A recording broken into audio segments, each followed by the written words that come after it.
Hello everyone, I'm MVL and today we're going through my video game pickups for the month of May. Now if you haven't checked it out already, I did a shop tour of Super Tomato in Cardiff. You can check that video out and my pickups for that visit. Also, I picked up a new system. This is the Philips CDI. This is a 450 model and I've been looking for this for quite some time. I have in fact been picking up games for this whenever I see them or wherever I can get them, but it's really awesome. I finally have a system to play them on. I'll be doing a video for this and my CDI pickups coming soon. But let's move on to the games. First game I picked up is for the Sega Master System, Operation Wolf. Now I picked up a bunch of Sega Master System games in Super Tomato in Cardiff, but this game I was able to find locally. This game can be played with a light gun, however I'm recording it with my Cyber Gadget Retro Freak, so that unfortunately won't be possible. I may intend to pick up a Sega Light Phaser down the line when I get a few more light gun games for the Sega Master System, but it is cool to pick this up. So there you go, that's Operation Wolf for the Sega Master System. Now on to the Mega Drive. I picked up Decap Attack. Now I found this game and 3 other platform games in Biggie's Games and DVDs in St. Austell, and this is a really funny, a really humorous looking platform game. This game was in fact adapted from a Japanese game. This game is really funny. I wouldn't really say it has a bit of a horror theme to it because it's more humorous than it is scary. Your main objective of this game is actually to recover your lost body pieces that have been taken away from you. So there you go, a really cool looking game, Decap Attack. And another game I got for the Sega Master System is Duel Master. I also picked this up from Biggie's Games and DVDs. This is a really interesting platformer. Your abilities come from these rings or jewels that you find from enemies you defeat. You can wield 2 at a time, one in your right, one in your left hand, that gives you a versatility of your abilities that you can use. This is a really interesting game. I really enjoyed it. It's a cool platform game. I like the setting. You get a lot of different enemies and monsters to fight. I did enjoy this. And that's Duel Master for the Sega Mega Drive. Moving on, we have Strider. Strider, the last of the 3 Mega Drive games I got from Biggie's Games and DVDs. This has a kind of sci-fi feel to it. You fight robots, sometimes aliens. I don't discriminate. I will kill aliens and I will kill robots. I will kill anything. This game is really neat, it's really fun, and it gives me the opportunity to blast down enemies in waves, which is something I really enjoy doing. So that's Strider for the Sega Mega Drive. And moving on to the Super Nintendo, I picked up Cybernator, and I picked this up in the box. My preference would really be to have this unboxed so I could save a little money, but you know, I have it now, I found it in the box, so that's how I picked it up. It is cool to have the manual. This is a run and gun shooter game, a mech shooter where you get to just destroy many other robots and anything that comes in your way. The year is 2065 AD and it's your job to save Earth. Cybernator for the Super Nintendo. A really cool looking game. Next up, a game that I have been looking for and I was able to find, it is Shining Wisdom.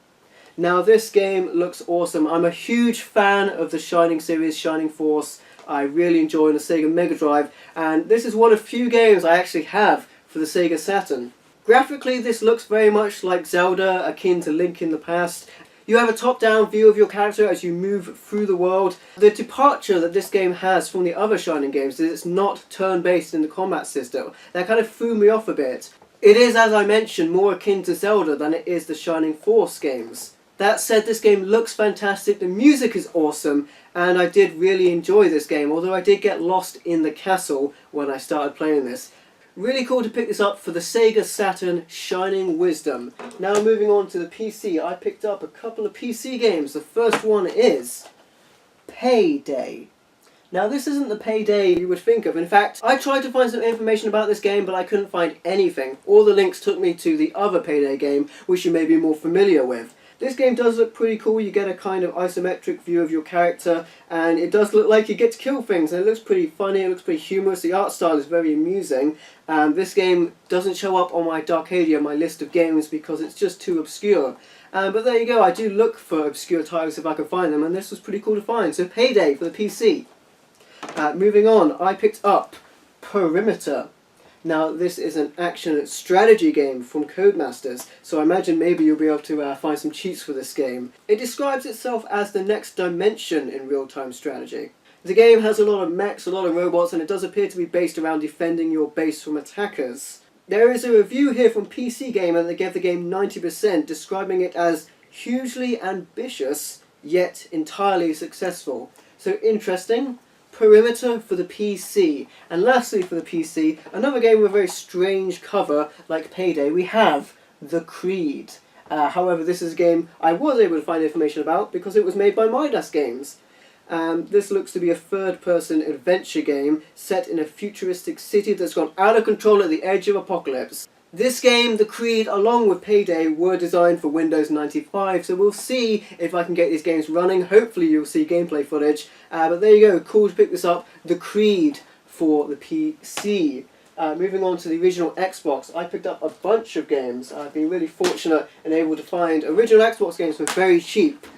So I have Azurik, Rise of Perathia. Now this game is a cool 3D platformer. It is actually an Xbox exclusive, made by Microsoft, or at least published by them it would appear. The game has you controlling some kind of aquatic creature or deity, all I know is they're blue, named Azurik.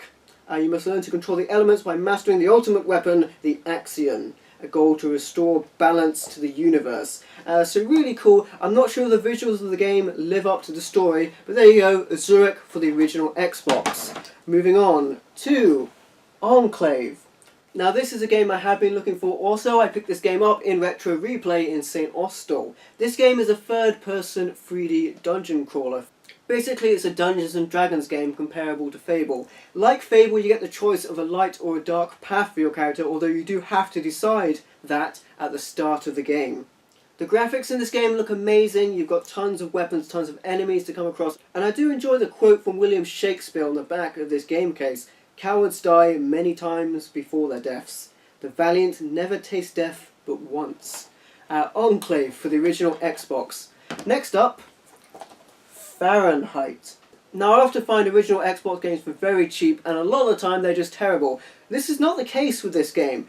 Fahrenheit, or as you may know it in the United States as Indigo Prophecy, is amazing. The modern day equivalent of this game would be something like Until Dawn or Heavy Rain. The game actually describes itself as a movie rather than a game, but that's incorrect because I feel you do get quite a lot of control over your character in this game. And what you do in this game does determine the outcome of the game, depending on if you get a good or a bad ending. If your character gets too frightened, they may in fact choose to commit suicide. This game just looks amazing, the graphics are great, the story is amazing. Really happy to pick this up. Funnily enough, there is a quote on the front cover giving it 90%, describing it as a masterpiece from Play magazine, which is a PlayStation magazine, which is a review used on the front of the Xbox release of this game, which I found quite amusing. And I will also say that the European version of this game, Fahrenheit, is uncensored, whereas Indigo Prophecy takes out some of the nudity and things like that. So there you go, Fahrenheit, a pleasant surprise for the original Xbox. Next up, Prince of Persia, Warrior Within. I haven't played any of the Prince of Persia games, I just picked this up because it was really cheap. The gameplay is cool, you get to do a lot of combos, a lot of weapon attacks, you get to use your environment. I did feel like I had to sit through a lot of cinematics before I actually got to play the game, but it was pretty good. So there you go, Prince of Persia, Warrior Within. Next up, Soldier of Fortune 2, Double Helix. I really enjoyed the first Soldier of Fortune game, the gold edition that I picked up for the original Xbox. Soldier of Fortune 2 is an Xbox exclusive, saying that it will be on the PC. This is the console exclusive. I found the environments and the violence a little tame compared to the original Soldier of Fortune with this sequel, although I still really enjoyed this game. So there you go, Soldier of Fortune 2, Double Helix. And next up, SWAT, Global Strike Team. Now, I don't pretend to know really anything about this game, except that I picked it up for about £1. This is a very generic first-person shooter game. You do get to use your comrades to help you take down doors and get through to certain areas and things like that. Funnily enough, you can use a headset to shout commands to your comrades on this game. This game doesn't stand out to me very much, but it's not terrible either. A very generic first-person shooter, SWAT, Global Strike Team for the original Xbox. Next up is Ultimate SpiderMan. Now, I picked this game up originally on the Game Boy Advance, and I was itching to see what it would look like on a more powerful system. The gameplay in this game is pretty fun. Having said that, the amount of gameplay you get to play in this game feels very small as I was skipping from cutscene to cutscene between every tiny bit of gameplay. You would get a cutscene, and then you get to fight Venom for a couple of seconds, and then you get another cutscene, and then you would go to find Mary Jane to get your uniform, and then there'd be another cutscene. It was very frustrating. Ultimate Spider-Man on the original Xbox. Maybe I'll just play the Game Boy Advance version instead. And finally, Unreal Championship. Now it says here that this is an Xbox exclusive, but this is actually a port of Unreal Tournament 2003 from the PC. Having said that, I really enjoy Unreal Tournament 2003. I played it a ton in college instead of doing actual work. A really awesome multiplayer first-person shooter. I've had a lot of fun playing this game. It's really cool to pick this up. I'm not sure I really like controlling this on an original Xbox controller versus a mouse and keyboard, but it's still cool to have this. Unreal Tournament 2003, Unreal Championship for the original Xbox. And moving on to the Wii, I picked up Dangerous Hunts 2011. This is a gun game that was on the Xbox 360 and the PS3, but I chose to get this game on the Nintendo Wii because I could use the Wii Zapper, which is something I already had, and it's very easy to use. I find that the Wii is really good for gun games because you don't have to set anything up extra that you wouldn't be using anyway. This game might look a bit better on the Xbox 360, but I won't be able to use my Wii Zapper, will I? So there you go. Embark on a global hunting adventure that leaves you in the ultimate fight for survival. One wrong move and you're the hunter. Dangerous Hunts 2011 for the Nintendo Wii. And for the Wii U, I picked up Bayonetta. Now I was very fortunate to find this game at the low price of £4, which I thought was a very good deal. Fast-paced platform action here with Bayonetta. This game was only released for the Wii U in a double pack that came with Bayonetta 2. Fortunately, I found it by itself, so I won't need to buy that double pack, which would be really expensive, and I can concentrate on just buying Bayonetta 2 after this. This game is really cool. I will be playing it with the Wii U Pro controller, not the gamepad. Awesome game, Bayonetta for the Wii U. Moving on to the Xbox 360, we have Altha Protocol, the espionage RPG. Now, I'm not sure what to make of this game, although I'm sure that you will be using stealth a lot. Your weapon is choice in this game, apparently. You decide how the story plays out based on your choices that you make. You accomplish your mission with stealth, firepower, sabotage, and charisma. Entice, kill, and steal to solve your missions. This game does sound pretty cool. The rating on the back says it contains strong language and violence and infrequent moderate sex. There you go. Altha Protocol for the Xbox 360. Next up is Borderlands, a double game add-on pack for the Zombie Island of Dr. Ned and Mad Moxxi's Underdome Riot.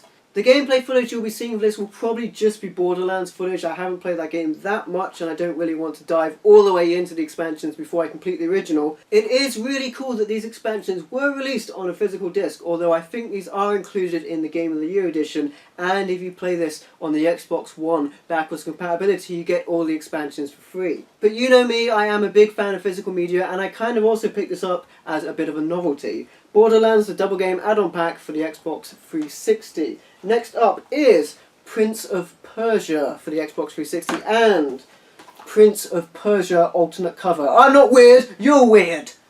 So yes, I picked this up twice because I did find an alternate cover. I'm not sure why there is this second cover. I do believe this may be a first print edition or a store exclusive for one particular store. Although this is simply titled Prince of Persia, I don't believe this to be a reimagining or a remake of the first game. It is just one of those annoying titles that they do on the Xbox 360, like Sonic the Hedgehog, also known as Sonic 06. As I mentioned previously, I don't play a lot of Prince of Persia games. I'm looking to get into them. These are very cheap, so I picked them up. Moving on, we have Risen 2 Dark Waters. This copy of the game came with bonus content, the Air Temple, but that was not available to download because the code in this was used because it's a used game. Sometimes I get lucky there, and not this time. This is a pirate adventure game, a 3D open world game by the looks of it, with elements of fantasy. You fight creatures from the depth of the ocean, and you can recruit other pirates to join your crew and explore and kill things and do stuff that pirates do. So there you go, Risen 2 Dark Waters for the Xbox 360. Moving on, we have SoulCalibur V. Now I was fortunate enough to pick this up for £7 in this collector's edition case. This is really awesome. Take a look at this. It comes in a tome-like container that looks like a book.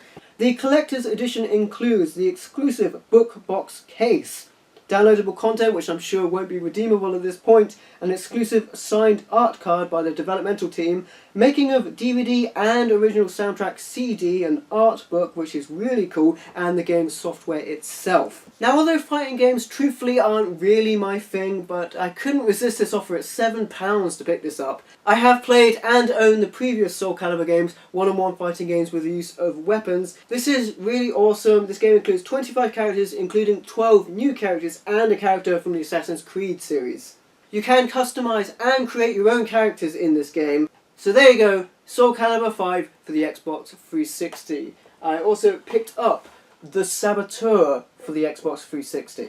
Now, this game came with a ticket which is actually a DLC code for the Midnight Show, which is a download that unlocks the naughty bits of this game, let's just say the nudity and things like that.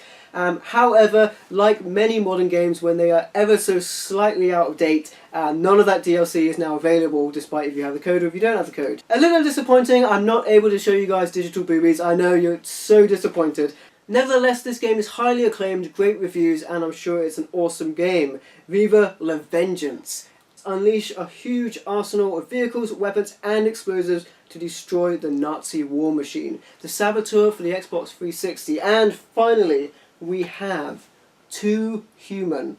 Now, a little interesting story about this game, as I'm sure the actual game is probably not that interesting, but the story is far more interesting. Now, this game is an Xbox 360 exclusive, a game that was in developmental hell for years, originally scheduled to be on the PlayStation 2, then it was moved over to the GameCube, eventually bought by Microsoft for the Xbox 360. The game was using the Unreal Engine, but an incomplete version of it. The developers in fact sued the creators of the Unreal Engine for giving them an incomplete version. That didn't really go the way the developers of Too Human wanted, because the creators of the Unreal Engine sued Too Human. They countersued them for not paying the fees to use the Unreal Engine in the first place. Really didn't work out well for them. Too Human had to be taken off the market, off the online market, and they in fact recalled copies of the game to destroy them. Does that make this a rare game? Unfortunately not. This game is really cheap and it may not even be that good. But nevertheless, that's an interesting story, even if the game itself turns out to be pretty bad. So there you go, Too Human for the Xbox 360, and that's it. Those are all of my video game pickups for the month of May. Thank you for watching, please like, comment and subscribe, and I'll catch you next time.